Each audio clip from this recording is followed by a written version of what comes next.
Hi, Bailey. So, pretty tough game, really, wasn't it, last night against Birmingham? Yeah, and not really unexpected. They're a good, well-drilled, physical side, and made it difficult for us. And credit to them.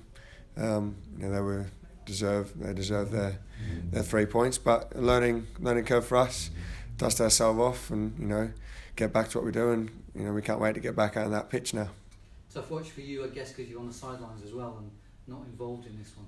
Oh, I mean, that's been a big part of the season. I've not always been out there, so whether you're in that starting 11, you're on the bench, or you're not in the squad, everyone plays their part, and we all have the same goal and the same picture and the same views of what we want to achieve, and that's a winning mentality, winning culture, and see where that takes us. So, of course, I want to be out on that pitch and be playing, but this is football. You're not going to play every game, so I was gutted. We couldn't get the result, but got to pick everyone up, and we just go again.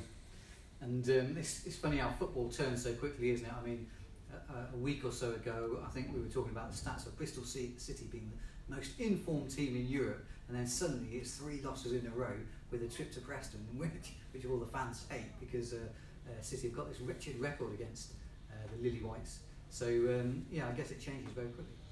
I mean, yeah. For me, it hasn't changed though. It's been a space of 7-8 days. We've played some good football and found ourselves on the losing end of it. It is what it is. It's not changed where we are, what we've been doing.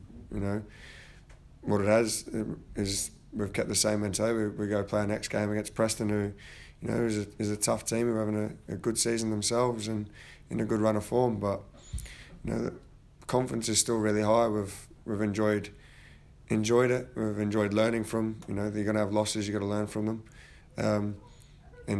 Next game's against Preston, and we're back out on that pitch, back doing what we do, and that's what we want. Games coming thick and fast, and enjoying it, and day in day out we're working hard on the same things that we've done all season. That nothing's changed. So outside noises maybe changed, but nothing inside has changed.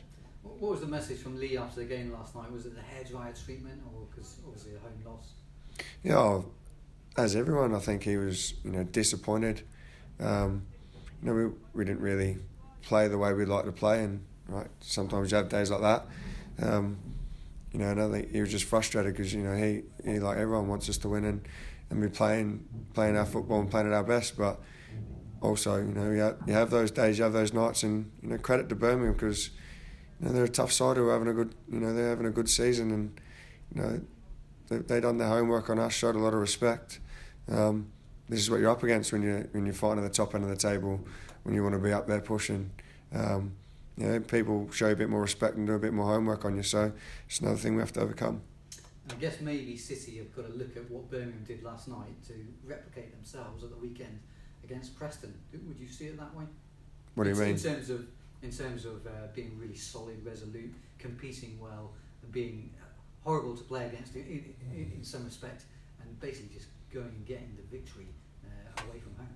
Yeah, we'll learn that from ourselves. With the run we went on showed that we did that, and even the last few performances, they've not gone our way, and we've maybe had a few things that we need to work on. But whereas our defensive record is one of the best as a whole 11, we attack together, we go forward, and we all defend together. So we'll just get back to our identity. Obviously, of course, you can look at Birmingham, what they did, and frustrated us, and they credit to them. They knew their jobs and they stuck at them. They were well disciplined, and of course we'll learn from them, but we learn from ourselves more than anything.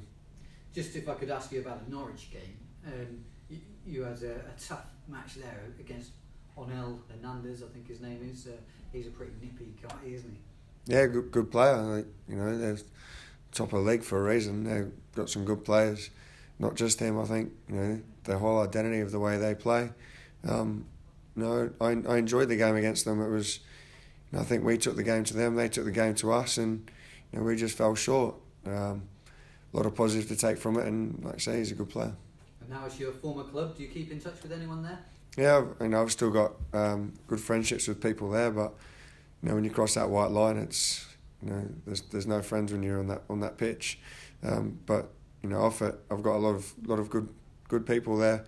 Playing staff, people, behind the scenes there. I spent a big chunk of my life there and enjoyed my time there. But I'm here. I'm a Bristol City player, and I love it here, and I can't wait to go back and play there and be in the enjoyable end and get a result there.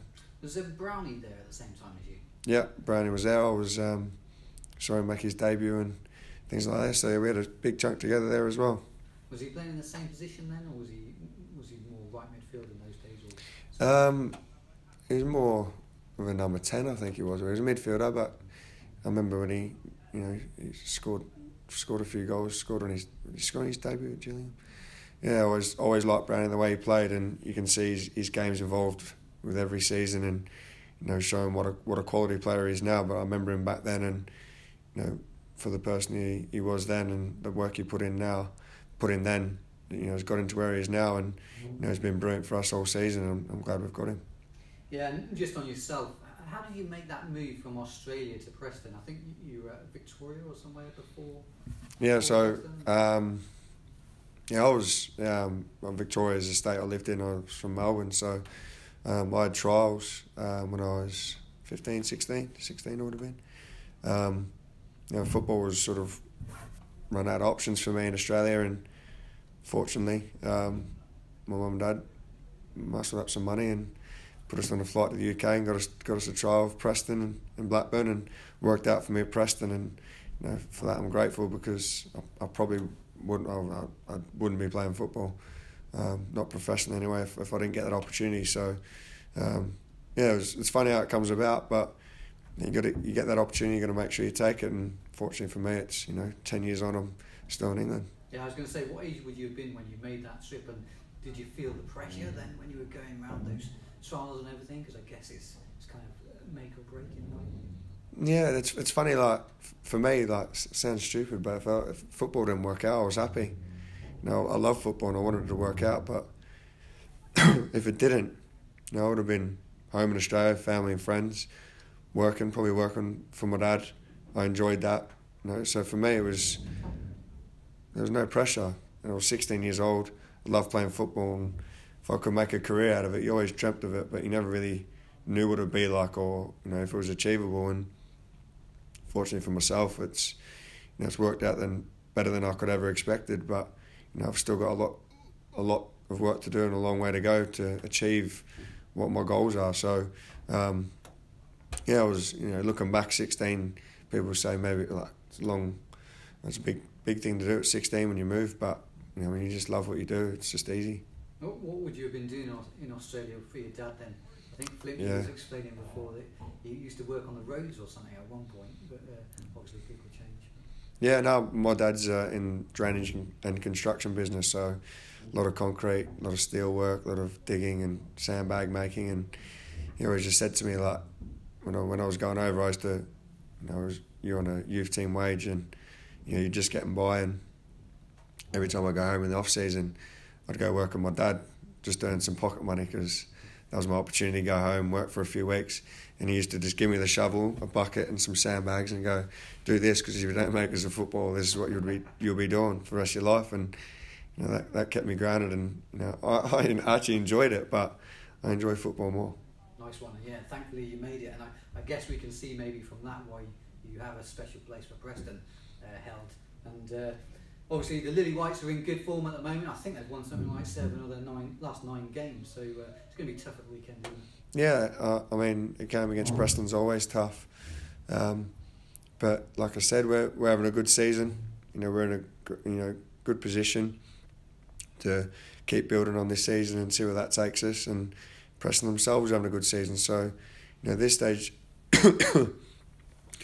people call it the business end of the season, and it's because every game you play really is tough. You're starting to see what teams are about, their identities, what they're made of, and Preston are tough, but we're confident. We're going into the game, positive, and just like I say, when you got a defeat, you can't wait to get back out on that pitch and have the opportunity to put it right. And obviously against my former club, it's got that bit of added buzz to it for myself.